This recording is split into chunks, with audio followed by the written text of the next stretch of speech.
Hello friends, welcome to study tricks. इस lecture series में हम डिस्कस कर रहे हैं general science youth competition times की। तो आज हम डिस्कस करेंगे फिजिक्स का पार्ट नंबर 19। इससे पहले हमने फिजिक्स के 18 पार्ट बना दिए हैं और उसके अलावा केमिस्ट्री के भी आपको पार्ट्स प्रोवाइड कराए जा रहे हैं। तो फ्रेंड्स, आप किसी भी एग्ज़ाम की तैयारी कर रहे हो, इवन अगर रेलवे की तैयारी कर रहे हैं ग्रुप डी और NTPC CBT 2 की, तो इस बुक को ज़रूर करके जाइएगा। आपसे बहुत क्वेश्चन इससे पूछे जाएंगे। तो चलिए स्टार्ट करते हैं आज का वीडियो। तो हमारा पहला क्वेश्चन है, एक एकल आवृत्ति द्वारा उत्पन्न ध्वनि को कहा जाता है। फ्रेंड्स, एक एकल आवृत्ति द्वारा उत्पन्न ध्वनि को टोन, स्वर, तान कहा जाता है। तो इसमें ऑप्शन नंबर हमारा बी करेक्ट हो जाएगा, टोन, स्वर या तान। आपको इसे ध्यान रखना है। अगला क्वेश्चन देखते हैं, चमगादड़ उनके मार्ग में आने वाली वस्तुओं से टकराकर वापस आने वाली के द्वारा मार्ग की बाधाओं का पता लगाते हैं। तो किसके द्वारा पता लगाते हैं, आपको इसे भी ध्यान रखना है, अल्ट्रासोनिक तरंगों के द्वारा। ऑप्शन नंबर हमारा सी करेक्ट हो जाएगा। फ्रेंड्स, इसकी सहायता से चमगादड़ अपने शिकार का रास्ता भी खोजते हैं। तो आप इस चीज़ का ध्यान रखेंगे। अगला क्वेश्चन देखते हैं, रिक्त स्थान में सबसे उपयुक्त विकल्प भरें। ध्वनि की पिच इसके पर निर्भर करती है। फ्रेंड्स, ध्वनि की पिच किस पर निर्भर करती है, आपको इसे ध्यान रखना है। बहुत बार एग्जाम में क्वेश्चन पूछा जा चुका है, आवृत्ति पर। ऑप्शन नंबर ए करेक्ट हो जाएगा। अगला क्वेश्चन है, निम्नलिखित में से कौन सा ध्वनि की लाउडनेस या सॉफ्टनेस को निर्धारित करता है। फ्रेंड्स, ध्वनि का आयाम ध्वनि की लाउडनेस और सॉफ्टनेस को निर्धारित करता है। तो इसमें ऑप्शन नंबर हमारा डी करेक्ट हो जाएगा, आयाम यानी कि एम्पलीट्यूड। अगला क्वेश्चन है, ध्वनि का तारक निर्भर करता है। तो ध्वनि का तारक निर्भर किस पे करता है, आवृत्ति पर। ऑप्शन नंबर हमारा सी करेक्ट हो जाएगा। तो ध्वनि का तारक पिच या उसकी आवृत्ति पर निर्भर करता है। अगला क्वेश्चन है, ध्वनि हवा के माध्यम से चलती है और हमारे कानों तक पहुंचकर हमें प्रदान करती है। तो क्या प्रदान करती है, ध्वनि का संवेदन। ऑप्शन नंबर हमारा सी करेक्ट हो जाएगा। फ्रेंड्स, ध्वनि की उत्पत्ति द्रव्य के पिंडों के दोलन द्वारा होती है। इस दोलन से वायु के दाब एवं घनत्व की प्रत्यावर्ती परिवर्तन होने लगते हैं, जो अपने स्रोत से एक विशेष वेग के साथ आगे बढ़ते हैं, और उन्हें ही हम क्या कहते हैं, ध्वनि की तरंग। नेक्स्ट क्वेश्चन है, ध्वनि संचरण के समय माध्यम में कणों का उच्च घनत्व का क्षेत्र कहलाता है। तो क्या कहलाता है, संपीड़न। ऑप्शन नंबर हमारा डी करेक्ट हो जाएगा। तो ध्वनि संचरण के समय माध्यम के कणों के उच्च घनत्व का क्षेत्र संपीड़न या कंप्रेशन तथा कम घनत्व का क्षेत्र विलयन या रिफ्रैक्शन कहलाता है। इस चीज़ को आप ध्यान रखेंगे। अगला क्वेश्चन है, एक प्रतिध्वनि के लिए स्रोत और परावर्तक के बीच की न्यूनतम दूरी लगभग कितनी होनी चाहिए। तो कितनी होनी चाहिए, 17 मीटर। ऑप्शन नंबर हमारा सी करेक्ट हो जाएगा। दोस्तों, जब ध्वनि तरंगें दूर स्थित किसी दृढ़ पिंड या पहाड़ से टकराकर परिवर्तित होती हैं और पुनः सुनाई देती हैं, तो इस परावर्तित ध्वनि को प्रतिध्वनि हम कहते हैं। प्रतिध्वनि की सुनने के लिए परावर्तक की सतह की न्यूनतम दूरी कितनी होनी चाहिए, 17 मीटर। अगला क्वेश्चन देखते हैं, ध्वनि तरंगों के परावर्तन द्वारा उत्पन्न ध्वनि की पुनरावृत्ति क्या कहलाती है। तो क्या कहलाती है, प्रतिध्वनि। इसी को हम क्या बोलते हैं, इको। अगला क्वेश्चन देखते हैं, एक लड़के ने एक चट्टान के पास ताली बजाई और 3 सेकंड बाद उसे प्रतिध्वनि सुनाई दिया। यदि ध्वनि की गति 346 मीटर पर सेकंड है, तो वो लड़का चट्टान से कितनी दूरी पर है। तो इसमें 2 तरह के समय लगेंगे। जो सबसे पहला समय, ध्वनि को चट्टान में पहुंचने में लगा समय कितना मान सकते हैं हम, T1, और वापस आने में समय मान सकते हैं आपको T2। तो सबसे पहले कितना है, D/346 मीटर। डी क्या है, दूरी है चट्टान के बीच की, और D/346, और टोटल समय कितना लगा है, 3 सेकेंड। जब आप इसे सॉल्व करेंगे, डी का मान निकालेंगे, तो डी का मान आपका कितना आ जाएगा, 519 मीटर। ऑप्शन नंबर हमारा बी करेक्ट हो जाएगा। अगला क्वेश्चन देखते हैं, कोई ध्वनि जब कम से कम 17 मीटर लगभग की दूरी से परिवर्तित होती है तो होता है। तो फ्रेंड्स, क्या होता है, आपको ध्यान रखना है, प्रतिध्वनि यानी कि इको। ऑप्शन नंबर हमारा सी करेक्ट हो जाएगा। अगला क्वेश्चन है हमारा, प्रतिध्वनि को कम करने के लिए ऑडिटोरियम की छतों और दीवारों को किससे ढका जाता है। तो किससे ढका जाता है, फाइबर बोर्ड से। ऑप्शन नंबर हमारा बी करेक्ट हो जाएगा। अगला क्वेश्चन दिया गया है, लगातार एकाधिक के कारण प्रतिध्वनियों को एक से अधिक बार सुना जा सकता है। तो किसके द्वारा सुना जा सकता है? परावर्तन के द्वारा। ऑप्शन नंबर हमारा बी करेक्ट हो जाएगा, परावर्तन। अगला क्वेश्चन है, स्पष्ट प्रतिध्वनि सुनने के लिए मूल ध्वनि तथा परिवर्तित ध्वनि के बीच कम से कम समय अंतराल होना चाहिए। तो कितना समय अंतराल होना चाहिए? 0.1 सेकेंड, यानी कि 1/10 सेकेंड। ऑप्शन नंबर हमारा बी करेक्ट हो जाएगा। अगला क्वेश्चन देखते हैं, ध्वनि की दृढ़ता जो दोहरे प्रतिबिंब का परिणाम होती है, इसे क्या कहा जाता है? फ्रेंड्स, इसे हम क्या कहते हैं? प्रतिध्वनि। ऑप्शन नंबर हमारा डी करेक्ट हो जाएगा। ध्वनि की दृढ़ता जो दोहरे प्रतिबिंब का परिणाम होती है, इसे हम क्या कहते हैं? प्रतिध्वनि। दोस्तों, ध्वनि एक प्रकार का कंपन या विक्षोभ है जो किसी ठोस, द्रव या गैस से होकर संचरित होती है। नेक्स्ट क्वेश्चन है हमारा, मानव मस्तिष्क में ध्वनि की अनुगूंज कितनी देर तक कायम रहती है?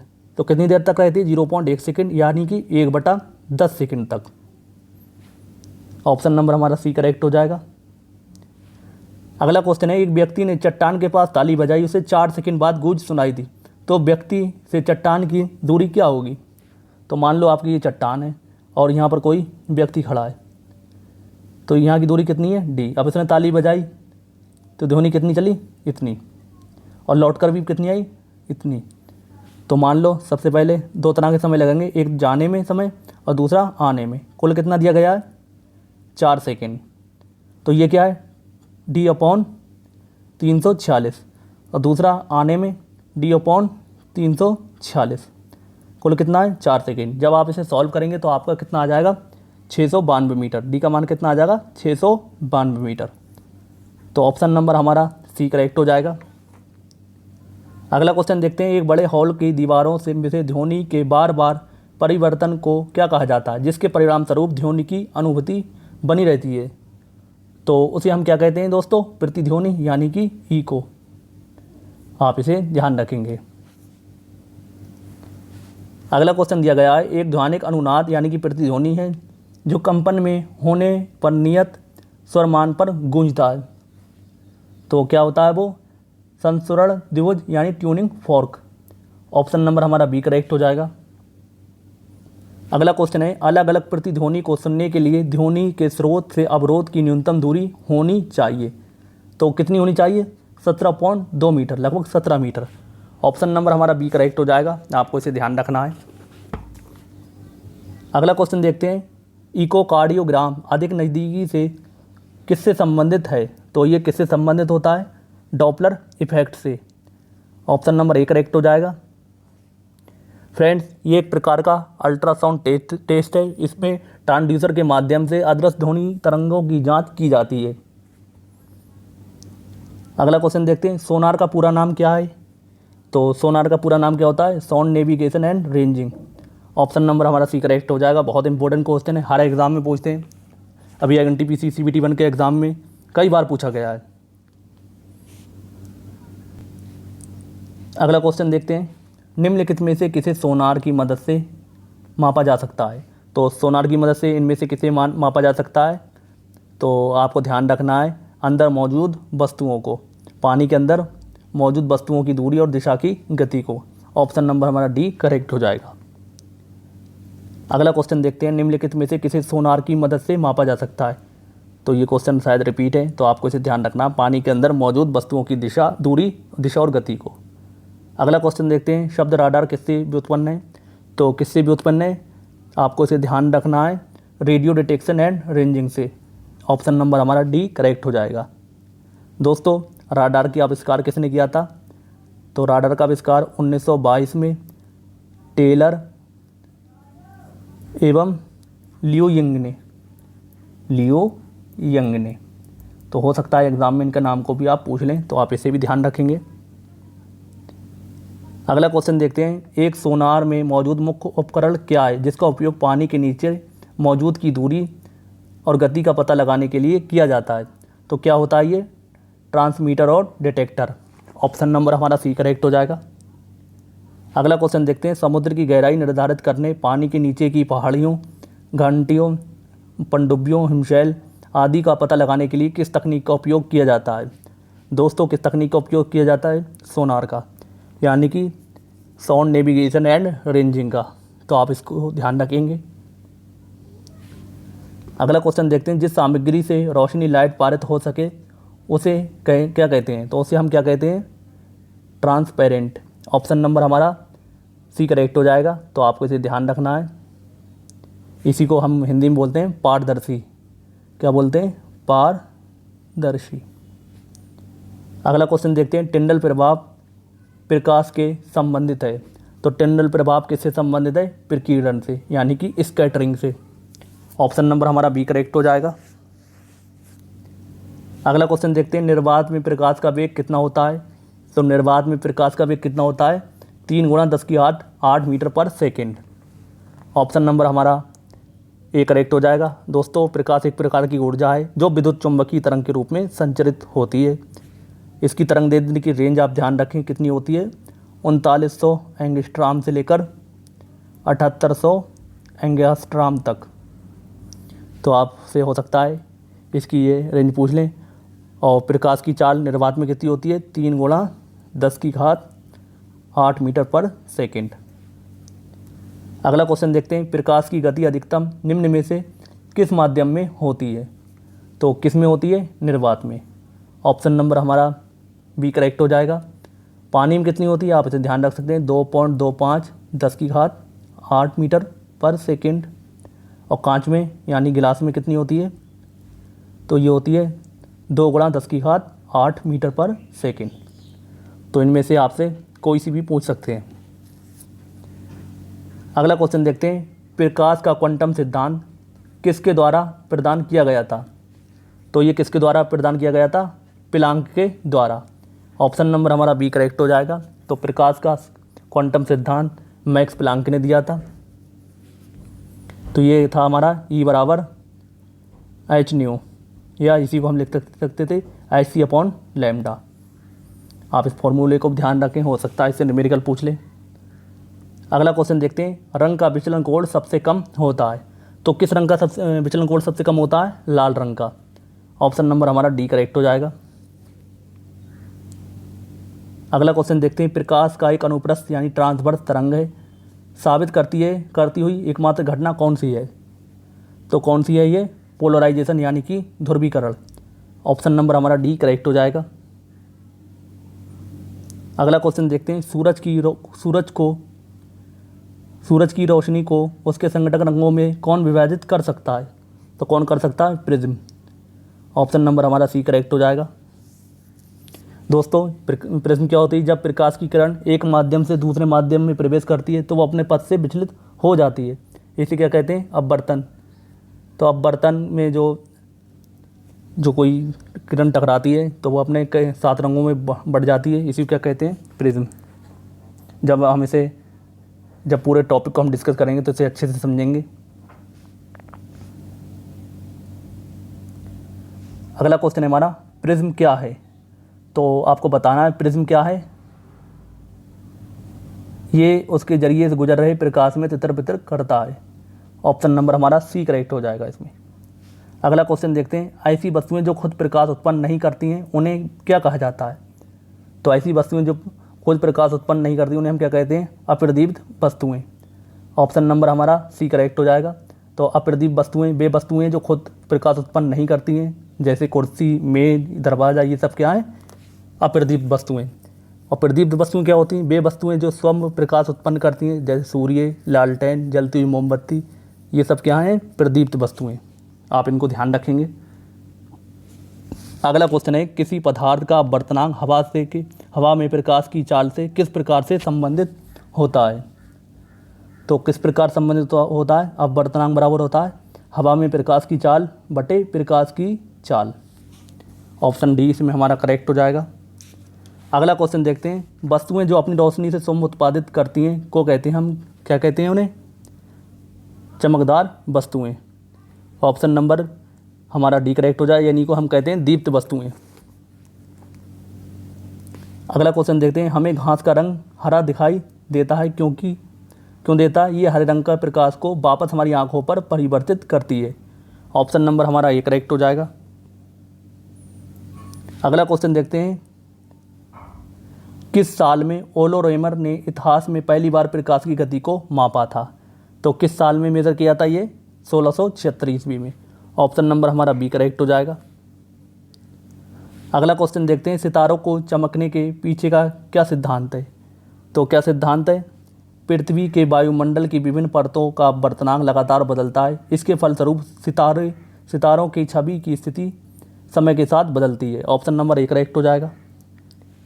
अगला क्वेश्चन है, सूर्य की रोशनी में हरे रंग का दिखाई देने वाला एक कपड़ा लाल रोशनी में देखे जाने पर काले रंग का दिखाई देने क्यों होता है? तो इसको भी आप ध्यान रखेंगे, ऐसा क्यों होता है? कपड़ा लाल रंग की तरंग आयाम को पूर्णतः अवशोषित कर लेता है। ऑप्शन नंबर ए करेक्ट हो जाएगा। अगला क्वेश्चन देखते हैं, अंतरिक्ष यान में अंतरिक्ष यात्री को आकाश दिखाई देता है, तो कैसा दिखाई देता है? काला। ऑप्शन नंबर ए करेक्ट हो जाएगा। अगला क्वेश्चन देखते हैं, दो विकिरणों की ऊर्जा E1 और E2 है, क्रमशः 25 इलेक्ट्रिक वोल्ट और 20 इलेक्ट्रिक वोल्ट। उनकी तरंग दैर्ध्यों के बीच संबंध λ1 λ2 होगा। तो इसके लिए आप फॉर्मूला लगाएंगे, E बराबर H न्यू,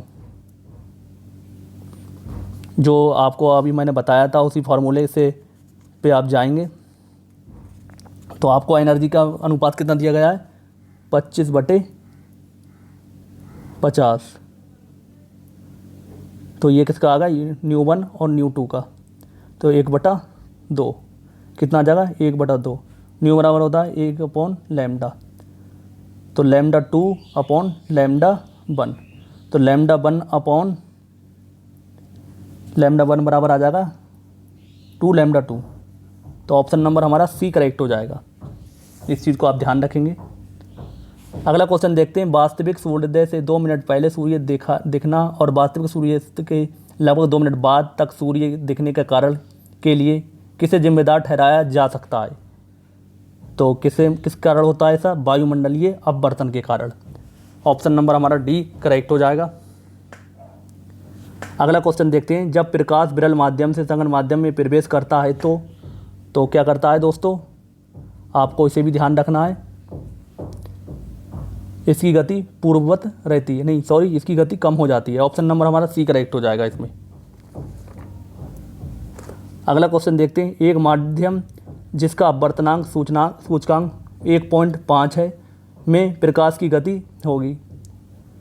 तो अपवर्तनांक कितना दिया गया है? 1.5। और इसका आपको निकालना क्या है? इसकी आपको क्या निकालना है? माध्यम में प्रकाश की चाल, जो कि ऊपर लिखी जाएगी, x मान सकते हैं, और से लिखेंगे 3 × 10⁸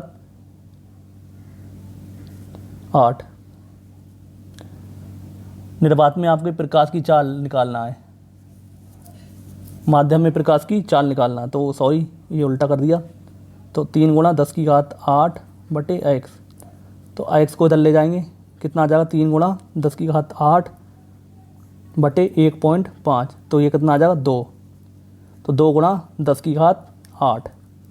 तो कौन सा ऑप्शन करेक्ट हो जाएगा? ऑप्शन नंबर इसमें हमारा बी करेक्ट हो जाएगा। अगला क्वेश्चन है, सीवी रमन के बारे में निम्न में से क्या गलत है? तो सीवी रमन के बारे में इनमें से कौन सा गलत है? उन्हें 1987 में नाइटहुड की उपाधि दी गई थी। ऑप्शन नंबर हमारा डी करेक्ट हो जाएगा। अगला क्वेश्चन देखते हैं, बादलों का रंग सफ़ेद के कारण दिखता है, तो किसके कारण दिखता है? प्रकाश के प्रकीर्णन के कारण। ऑप्शन नंबर हमारा डी करेक्ट हो जाएगा, इसको भी आप ध्यान रखेंगे। अगला क्वेश्चन देखते हैं, प्रकाश की एक पुंज की द्रव में तैरते हुए कणों से टकराव के कारण होने वाले प्रकीर्ण से उत्पन्न चमक की प्रक्रिया को कहते हैं, तो उसे हम क्या कहते हैं? टिंडल प्रभाव। ऑप्शन नंबर हमारा बी करेक्ट हो जाएगा। अगला क्वेश्चन देखते हैं, अवतल लेंस का मुख्य फोकस पर मिलती हुई प्रतीक होने वाली प्रकाश किरण अपवर्तन के बाद निकलेगी, तो कहाँ से निकलेगी? मुख्य अक्ष के समांतर। ऑप्शन नंबर ए करेक्ट हो जाएगा। अगला क्वेश्चन देखते हैं, जब प्रकाश किसी चमकीली सतह पर आपतित होता है परावर्तन की घटना घटित होती है, तो किसकी होती है? नियमित परावर्तन की घटना घटित होती है। तो इस प्रकार के परावर्तन में प्रकाश किसी समतल या चिकने परावर्तक पृष्ठ से पृष्ठवत समांतर दिशा से आपतित होती है और परावर्तन के पश्चात परिवर्तित किरणों में समांतर बनी रहती है। तो इस तरह का कुछ होता है। मान लो किरणें इस तरह से आई, तो ये किरणें यहाँ पर कैसी हैं? समांतर हैं, लेकिन टकरा कर भी कैसी जाएंगी? आपस में समांतर रहेंगी। तो इसे हम क्या कहते हैं? नियमित घटना। नियमित परावर्तन। ऑप्शन नंबर हमारा इसमें कौन सा करेक्ट हो जाएगा? ऑप्शन नंबर सी करेक्ट हो जाएगा। अगला क्वेश्चन है, एक समतल दर्पण के लिए छवि होती है। एक समतल दर्पण के लिए छवि कैसी होती है? आभासी और पार्श्व उल्टी। ऑप्शन नंबर हमारा डी करेक्ट हो जाएगा। फ्रेंड्स, आप लोगों को बता दूं, अपने चैनल पर जो सबसे अच्छी जो वीडियो बनाई है मैंने दर्पण और लेंस पर बनाई, दर्पण और लेंस पर बनाई है, उनकी ऐसी ट्रिक बताई है अगर आपने पूरे यूट्यूब पे सर्च करेंगे कहीं भी आपको नहीं मिलेगी। इतने आसान तरीके से मैंने उनके प्रतिबिंब और उनके न्यूमेरिकल के बारे में डिस्कस किया है। तो आप फिजिक्स की प्लेलिस्ट में जाएँ और दर्पण और लेंस के जो जितने भी फॉर्मूले की ट्रिक दिखाई देखेंगे उन्हें आप ज़रूर वीडियो देखें। आप खुद कहेंगे कि हाँ, पूरी यूट्यूब पर इस तरह की वीडियो नहीं है। उससे उम्मीद करता हूँ आपका कोई भी क्वेश्चन आएगा गलत नहीं करेंगे, क्योंकि उसमें रटना नहीं है, बस आपको एक ट्रिक छोटी सी समझना, उसके बाद कोई भी क्वेश्चन आप गलत नहीं करेंगे। तो उन्हें आप ज़रूर देखें। आपको मैं आई बटन में लिंक दे दूंगा वीडियो का। अगला क्वेश्चन देखते हैं, एक समतल दर्पण द्वारा बनाई गई छवि हमेशा होती है। तो कैसी होती है? आपको ध्यान रखना है, आभासी और सीधी। ऑप्शन नंबर हमारा बी करेक्ट हो जाएगा। अगला क्वेश्चन देखते हैं, एक समतल दर्पण द्वारा बनाई गई छवि की विशेषताएं हैं। तो उसकी विशेषताएं क्या होती हैं? समान आकार, सीधी, पार्श्व तौर पर उल्टी और आभासी। ऑप्शन नंबर ए करेक्ट हो जाएगा। तो फ्रेंड्स, ये था फिजिक्स का पार्ट नंबर 19 यूथ बुक का। आई होप आपको ये वीडियो पसंद आया होगा। पसंद आया है तो वीडियो को लाइक करें और जितना ज़्यादा हो सकता है वीडियो को शेयर करें। फ्रेंड्स, आप रेलवे का कोई एग्ज़ाम देने जा रहे हैं या और कोई एग्ज़ाम देने जा रहे हैं तो इस बुक से प्रैक्टिस कर सकते हैं। इस बुक को मैं पूरा सॉल्व करा रहा हूँ। लगभग 70% बुक सॉल्व हो चुकी है, 30% रह गई है, उसे भी हम जल्द से जल्द ख़त्म कर देंगे। तो आप लोगों से रिक्वेस्ट है, वीडियो को शेयर करते रहें और लाइक करते रहें। चैनल पर पहली बार आए हो तो चैनल को सब्सक्राइब करना मत भूलो। चैनल को सब्सक्राइब जरूर करो। तो मिलते हैं नेक्स्ट वीडियो में नए प्रैक्टिस सेट के साथ। तब तक के लिए जय हिंद, जय भारत।